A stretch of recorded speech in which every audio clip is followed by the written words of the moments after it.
Hello everyone. So we'll be summarizing Factories Act today. So let's start with the concept. Meaning and purpose. Factories Act एक important act है हमारे labour laws of India के act में. ये ensure करता है health safety welfare of the workers who are working in a factory. Main objective behind is to promote the health safety of the workers who are working in a factory. उनको safe और human conditions में work मिले. उनके लिए कुछ जो regulation है working hours का, लीव्स का, एम्प्लॉयमेंट का फॉर चिल्ड्रन एंड वुमेन हो. Plus two promote the welfare, साफ सफाई और health of the workers working in a factory. Plus जो यूनिफॉर्मिटी है, सब में फेयरली चीज़ें डिस्ट्रीब्यूट हो, सबका वेलफेयर हो, everybody is promoted who is working in a factory. Applicability क्या है? मतलब कब एक फैक्ट्री एक प्रेमाइज फैक्ट्री कहलाती है, दैट इज़ एप्लीकेबिलिटी. मतलब जब 10 लोग या 10 से ज़्यादा लोग with the aid of power supply work करते हैं in the last proceeding 12 months, या फिर 20 people who are working without the aid of power supply in the preceding 12 months, तब वो premise factory कहलाती है. So this is the applicability. Getting ahead with section 1.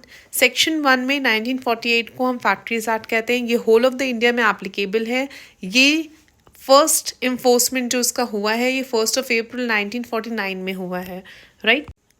और जो डेट है enforcement की हर एरिया में, वो उसकी अथॉरिटी स्टेट गवर्नमेंट के पास है कि वो डिसाइड करती है. सेक्शंस में आ जाए. सेक्शन 2 क्या डिफाइन करता है? सेक्शन 2 एप्लीकेबिलिटी डिफाइन करता है, जो हम पढ़ चुके हैं कि 10 with the aid of power supply और 20 या उससे ज़्यादा without the aid of power supply. Worker क्या है? Worker is a person who is employed in a factory. जो भी काम कर रहा है, एम्प्लॉयमेंट है जिसके पास, कोई भी तरीके का काम कर रहा है, either it is manual, clerical या फिर टेक्निकल, कोई भी काम कर रहा है. ऑक्यूपायर क्या है? जिसके पास पूरी फैक्ट्री का कंट्रोल है, अल्टीमेट कंट्रोल है, वो एक ऑक्यूपायर है, right. Manufacturing process of converting a raw material into a finish product. ठीक है. 3 बेसिक जो सबसे इम्पॉर्टेंट है वो है अडल्ट, उसे कहते हैं जो 18 साल से अबव है. अडोलेसेंट जो 15 से बड़ा है बट 18 से छोटा है. और चाइल्ड जो कि बिलो 14 और 15 ईयर्स ऑफ एज है, right. Moving ahead to section 6. Approval, licensing and registration of a factory. जब भी किसी ऑक्यूपायर को फैक्ट्री खोलनी है तो उसका लाइसेंसिंग होती है, उसकी रजिस्ट्रेशन होता है. जो लाइसेंसिंग एंड रजिस्ट्रेशन करता है वो है चीफ इंस्पेक्टर. और गवर्नमेंट इसको रिफ्यूज़ भी कर सकती है, एक्सेप्ट भी कर सकती है. अगर वो जो हेल्थ सेफ्टी और प्रेमाइस में वो सब फैसिलिटी नहीं है तो वो उसको रिफ्यूज़ कर सकती है. और अगर सब कुछ इंश्योरेंस है कि सब कुछ वहाँ पे अवेलेबल है as per the factories act, तो वो उसको एक्सेप्ट करती है, राइट. बेसिकली जब स्टैंडर्ड्स हमारे मेट होते तभी वो फैक्ट्री कहलाती है, राइट. सेक्शन 7 हमें नोटिस ऑफ द ऑक्यूपायर बताता है. जब भी एक ऑक्यूपायर को फैक्ट्री ओपन करनी है तो उसके लिए वो 15 दिन पहले चीफ इंस्पेक्टर को नोटिस भेजता है. उस नोटिस में क्या क्या मेंशन होता है? उस नोटिस में उसका नेम और एड्रेस ऑफ द फैक्ट्री होता है. Name of the manufacturing process, किस टाइप का मैन्युफैक्चरिंग प्रोसेस वो रखेंगे, कितने वर्कर्स काम करेंगे और किस दिन से मैन्युफैक्चरिंग हमारी स्टार्ट होगी. ये 4 चीज़ें वो उसमें नोटिस में लिख के भेजते हैं. Next is power of the inspector.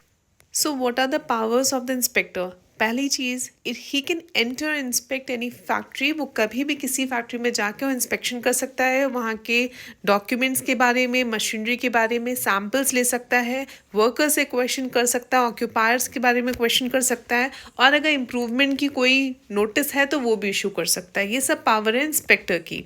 Next comes section 10, certifying surgeon. Certifying surgeon हमारे गवर्नमेंट अपॉइंट करती है. वो इसलिए अपॉइंट करती है जिससे वो फिटनेस सर्टिफिकेट अपने वर्कर्स को दे सके कि आप काम करने के लिए फिट है या नहीं है, right.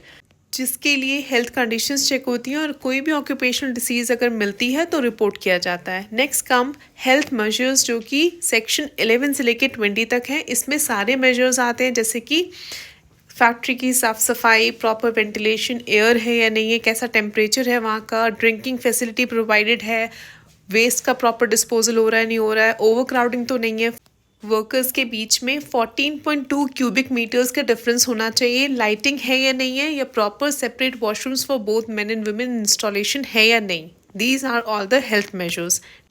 Next comes are safety measures that are 21 to 41. Safety measures में क्या है कि हमने मशीनरी जो इंस्टॉलेशन है उसकी फेंसिंग प्रॉपर कर रखी नहीं कर रखी है। एम्प्लॉयमेंट अगर कोई भी है तो ट्रेंड है नहीं है, जो एम्प्लॉयमेंट वर्क कर रहा है उसमें वो ट्रेंड है नहीं है। सेफ्टी मेजर सेफ्टी डिवाइसेस हैं या इंस्टॉलेशन नहीं है। इमरजेंसी एग्जिट है, कोई काम चल रहा है तो उसको कैसे रोका जा सकता है। सेफ्टी या फायर सेफ्टी के बारे में कुछ काम किया गया नहीं किया गया है। अगर कोई हैजार्डियस प्रोसेस है तो उससे कैसे प्रिकॉशंस मेंटेन कर सकते हैं। लास्ट सेफ्टी ऑफिसर, अगर किसी भी प्रमाइस में 1000 से ज़्यादा वर्कर्स हैं तो वहाँ पे एक सेफ्टी ऑफिसर होना चाहिए। Getting ahead with welfare measures, that is 4250 section. अब वेलफेयर में क्या क्या चीज़ें होनी चाहिए। वॉशरूम्स हैं, रेस्ट रूम्स हैं for the workers who are working. First aid की फैसिलिटी है या नहीं है। फर्स्ट एड में क्या है, 150 अगर वर्कर्स हैं तो वहाँ पे एक फर्स्ट एड बॉक्स होना चाहिए। और अगर 500 मोर वर्कर्स हैं तो वहाँ पे प्रॉपर एम्बुलेंस की फैसिलिटी होनी चाहिए। क्रचेस अगर है, अगर 30 वुमेन से ऊपर काम कर रही हैं तो वहाँ पे क्रच फैसिलिटी होनी चाहिए।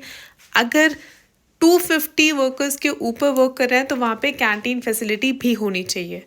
Next comes working hours, section 51 to 66। कोई भी एम्प्लॉय है वो 48 आवर्स से इन अ वीक मैक्सिमम काम नहीं कर सकता। अगर दिन में एक दिन की बात की जाए तो 9 घंटे से ऊपर वो काम नहीं कर सकता। हफ्ते में एक छुट्टी मिलेगी, यूजुअली संडे को मिलेगी। 5 घंटे काम करने के बाद 30 मिनट्स का रेस्ट आवर्स मिलेगा। और अगर ओवर टाइम काम करते हैं तो ओवर टाइम की जस्ट डबल पेमेंट रिसीव होनी चाहिए। Next comes 66 restriction of employment of women working hours. अगर विमेन काम कर रहे हैं, आपके पास विमेन वर्कर्स हैं तो क्या क्या रिस्ट्रिक्शंस लगती हैं। सबसे पहली चीज़ तो ये है, शाम के 7 बजे से लेकर सुबह 6 बजे तक आप विमेन से काम नहीं करा सकते। 9 घंटे के ऊपर इन एक डे में और 48 आवर्स में एक वीक में आप उनसे काम नहीं करा सकते। किसी भी हैजार्डियस ऑपरेशन या प्रोसेस में विमेंस इन्वॉल्व नहीं हो सकती जिससे उनकी हेल्थ या सेफ्टी को रिस्क हो। सेपरेट फैसिलिटीज़ बनेंगी वॉशरूम्स की, रेस्ट रूम्स की for both men and women. और विमेंस इंटाइटल्ड हैं मेटर्निटी लीव के लिए as per section of maternity leave 1961 के हिसाब से। उनको अगर कभी भी मेटर्निटी की ज़रूरत है तो उनको वो लीव्स अलॉट होंगी, right. Next comes employment of young person, section 67 to 77। अगर यंग पर्सन है, यंग पर्सन मतलब क्या हुआ, इसमें 2 कैटेगरीज आती हैं, child as well as adolescent. जो कि 14 ईयर्स से बिलो है चाइल्ड, और जो कि 18 साल से बिलो है, वो दोनों कैटेगरीज यंग पर्सन में आती हैं। अब यंग पर्सन के संग ये प्रोविजंस है कि अगर 14 ईयर्स से बिलो है कोई पर्सन तो उससे या चाइल्ड से कोई भी काम नहीं कराया जा सकता फैक्ट्री में। अगर वो एडोलेसेंट है इन केस तो उसको एक टोकन लेके वर्क करना पड़ेगा। जो कि टोकन मतलब क्या हुआ, फिटनेस सर्टिफिकेट, जो कि सर्टिफाइड सर्जन जब देगा तभी वो काम करने के लिए अलाउड है फैक्ट्री में। सेकंड, अगर परमिशन मिल भी जाती है तब भी they can not work more than 4.5 hours. 4.5 घंटे से ऊपर उनसे काम नहीं करा सकते। नाइट शिफ्ट नहीं करा सकते। 10 बजे से रात के सुबह 6 बजे तक के बीच में उनसे कोई काम नहीं करा सकते। प्लस आप उनको एक वीकली हॉलीडे देंगे, that is usually on Sunday, right.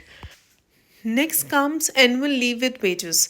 Annual leave with wages is almost same what we have read before, कि हमेशा वर्किंग आवर्स जो होंगे एक दिन में 9 घंटे और एक वीक में 48 आवर्स ऑफ वर्क होगा।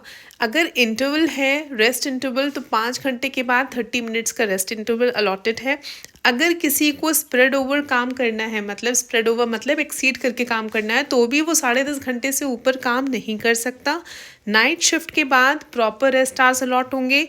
एनुअल लीव की कंडीशन है, अगर किसी भी पर्सन ने 240 डेज इन अ फैक्ट्री काम किया है प्रीवियस ईयर में, तो उसको हर 20 दिन के बाद एक अडल्ट को एक छुट्टी मिलेगी और हर 15 दिन के बाद एक चाइल्ड को एक छुट्टी मिलेगी।